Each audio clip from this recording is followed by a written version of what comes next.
You know that feeling when you hear a joke in a group chat and everyone bursts out laughing, but you just don't? Not because it wasn't funny, but because somehow your laugh feels too exposed in that moment. Maybe it's you, maybe it's someone you know.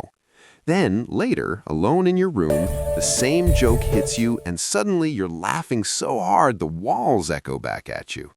What's going on here? Why do some people laugh only when they're alone or with just a handful of trusted friends and seem completely muted in larger groups? It's not just shyness, and it's definitely not social awkwardness in the way most people think. There's a subtle, almost hidden psychology behind this behavior, and by the end of this video, you might recognize yourself, your partner, or that one friend who always seems mysteriously quiet at parties. Let's start with the first type, the private rejoicer. These are people who save their laughter for themselves. Picture someone scrolling through a meme thread at 2 a.m., giggling into a pillow while the rest of the world sleeps. They may seem reserved, even stoic in public, but alone, they're fully alive in their own amusement. Psychologically, this stems from a deep self-awareness and internal calibration. They know their humor doesn't always match the social rhythm around them. Laughing alone isn't loneliness, it's a form of personal liberation.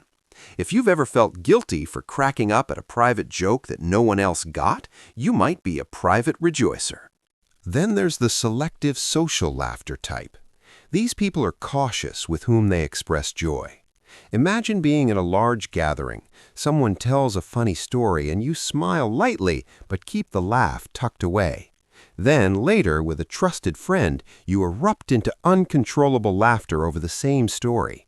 This behavior is rooted in social sensitivity and trust.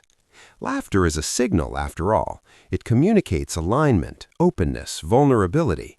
When someone laughs only with a few people, they're testing the waters, measuring the risk of exposure. Maybe you're like this, laughing fully with your closest friends, but holding it back around strangers. Next is the internal humor processor. These people don't laugh immediately because their mind runs the joke through a mental filter.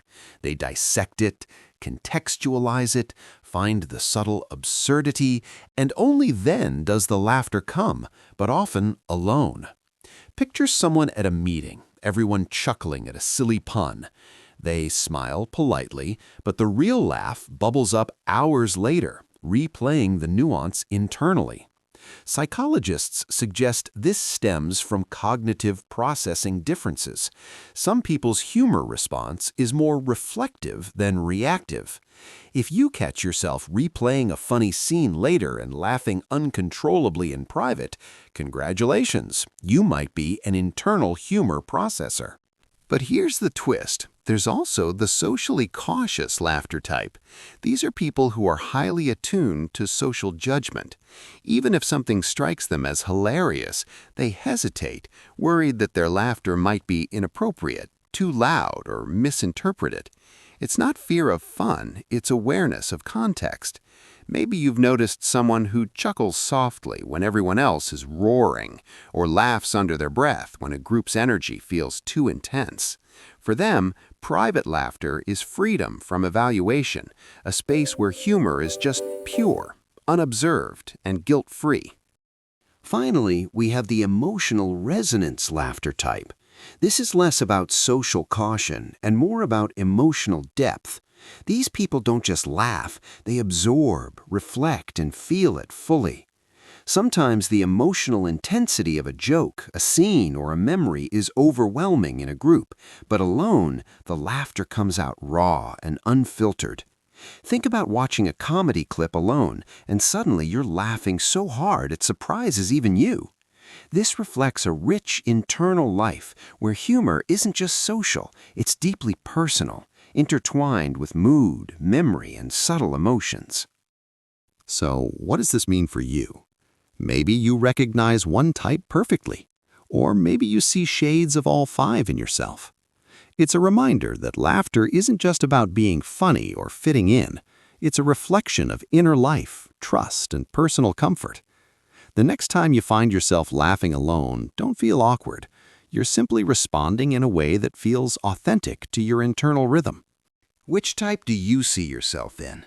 Are you a private rejoicer, a selective social laugher, an internal humor processor, a socially cautious laughter type, or someone who resonates deeply with emotional humor? Maybe it's a mix, and that's perfectly fine. Our patterns of laughter reveal more than just what we find funny. They reveal how we connect to ourselves and the world around us. If this topic made you nod along or quietly chuckle to yourself, consider subscribing. There's a lot more to explore about the hidden quirks, subtle behaviors, and inner patterns that shape who we are. After all, understanding the psychology behind our habits is the first step toward understanding ourselves, and maybe laughing a little more freely, whether alone or with a trusted few.